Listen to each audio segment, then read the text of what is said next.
Hello mga angkol, daghan tag 5B5 mga angkol oh. Kinsay walay 5B5 diha. Kay daghan tag 5B5 diri. Pero unsaon ko man wala man koy customer na mga angkol. So ang himo na ko angkol is ako na lang i-scrap ni mga angkol. Wala man tay customer angkol. Ipatimbang lang nato ni angkol. So ayan. Sigurado pa nga kwarta angkol. Yun. Gusto ka ni mga angkol. Wala mo i-5. Kung wala gamit nyo mga 5B5 di mga angkol, kay wala na yung magpa-install. Wala diri angkol kay atong ipakilo.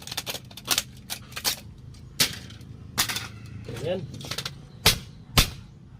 So, nara angkol,